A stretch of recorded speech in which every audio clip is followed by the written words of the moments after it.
Assalamualaikum. Hari ini kita akan belajar tentang potensi sumber daya alam berdasarkan aktivitas penduduknya. Untuk mengetahui potensi sumber daya alam, kita harus melihat segi geografis dan segi demografisnya. Segi geografis itu apa sih?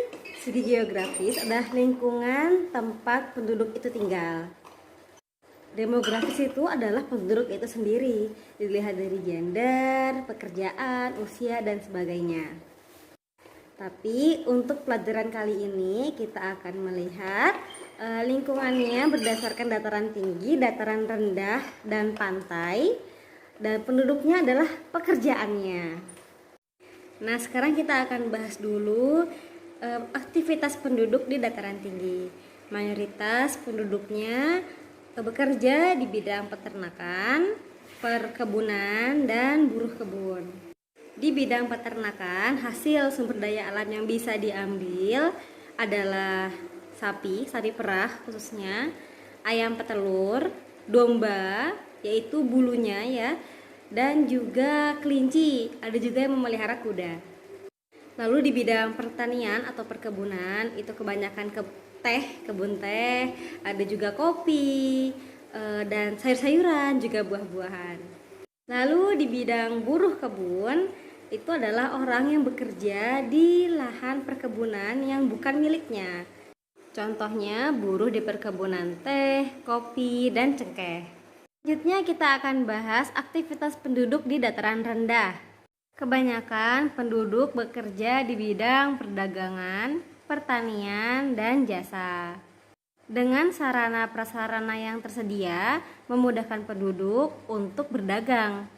Kebanyakan mereka berdagang bahan makanan, minuman, pakaian, hasil tani, dan bahan bangunan.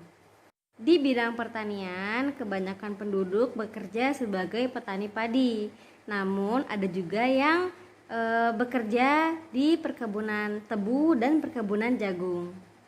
Lalu di bidang jasa, biasanya di daerah perkotaan. Kalau jasa itu kaitannya dengan skill ya. Kalau di daerah perkotaan itu biasanya sebagai karyawan perusahaan, karyawan pabrik, dan penjahit. Tapi masih banyak yang lainnya. Nah, sekarang kita akan bahas aktivitas penduduk di daerah pantai. Di daerah pantai, kebanyakan penduduknya bekerja sebagai nelayan, petambak garam, dan perikanan. Nelayan dan perikanan beda ya. Pekerjaan sebagai nelayan, dia mencari ikan di laut. Jadi hasil tangkapannya pun juga ikan yang hidup di laut atau air asin. Nah, kalau di bidang perikanan di daerah pantai, itu adalah ikan yang hidup di air payau.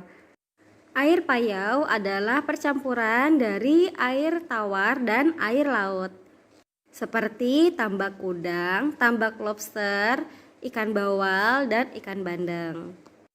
Nah, selain petambak garam, penduduk di sana juga ada yang bekerja sebagai petambak rumput laut.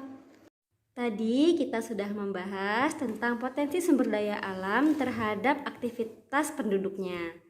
Nah, sekarang kita akan membahas manfaat sumber daya alam itu sendiri untuk makhluk hidup. Jika dilihat dari jenisnya, sumber daya alam itu dibagi dua, yaitu sumber daya alam hayati dan non-hayati. Sumber daya alam hayati adalah sumber daya alam yang berasal dari makhluk hidup, baik itu tumbuhan dan hewan. Sumber daya alam non-hayati adalah sumber daya alam yang berasal dari benda tak hidup. Kita akan bahas sumber daya alam hayati dulu ya. Sumber daya alam hayati dibagi menjadi 3, yaitu pertanian, perkebunan, dan peternakan. Dari pertanian menghasilkan padi, jagung, sagu sebagai sumber makanan pokok. Hasil pertanian selain jagung, sagu, dan padi, juga ada kedelai yang dimanfaatkan sebagai bahan pembuatan tempe, tahu, dan juga kecap. Juga ada sayur-sayuran dan buah-buahan yang digunakan sebagai bahan makanan dan minuman. Kita lanjut ke lahan perkebunan ya. Jadi sumber daya alam yang didapat dari lahan perkebunan adalah Contohnya seperti karet, ada kopi juga, kapas, dan kelapa sawit. Biji kopi dimanfaatkan sebagai bahan minuman, kakao dimanfaatkan sebagai bahan pembuat coklat, kapas digunakan sebagai bahan pembuatan pakaian, karet dimanfaatkan sebagai bahan pembuatan ban, dan kelapa sawit yang digunakan sebagai bahan pembuatan minyak kelapa. Nah, sekarang kita masuk ke manfaat sumber daya alam dari lahan peternakan.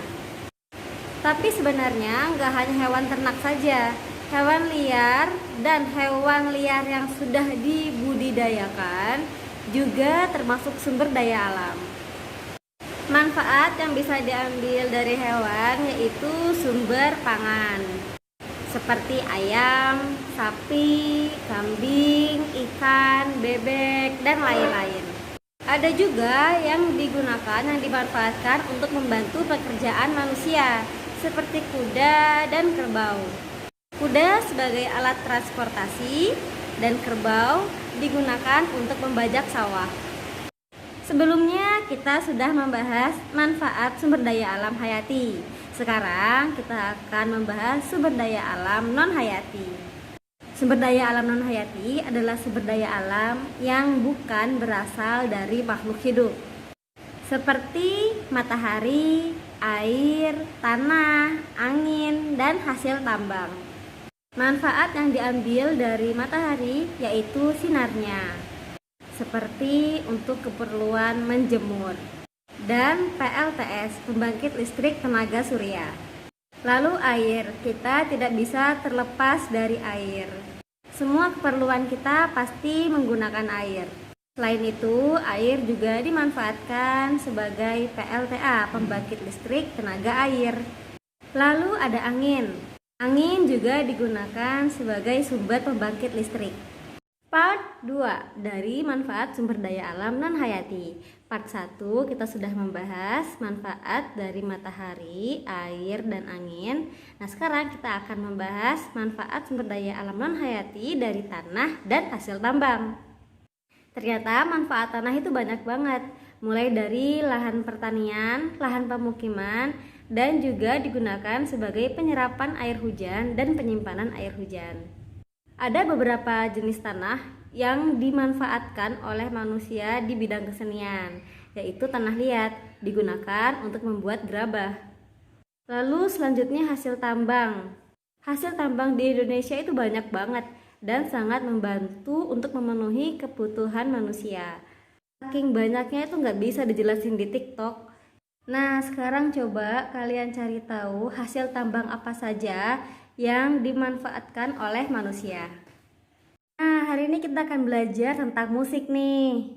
Jadi di dalam musik itu ada tinggi rendah nada, ada notasi musik, dan ada tempo. Nada itu apa sih? Nada itu adalah bunyi yang teratur. Nada disimbolkan dengan notasi. Notasi sendiri ada dua, ada notasi angka dan ada notasi balok. Lalu simbolnya bagaimana kalau nadanya tinggi? Jika nada tinggi, simbolnya ada titik di atas notasi angka. Jika nada rendah, simbolnya ada titik di bawah notasi angka. Setiap lagu itu pasti memiliki tempo. Tempo adalah cepat lambatnya lagu yang dinyanyikan. Kalau kalian lihat dari lagu Satu Nusa Satu Bangsa, temponya yaitu lambat. Ada tanda 4/4 itu apa sih? 4/4 itu birama. Birama adalah ketukan. Ada 2/4, 3/4, dan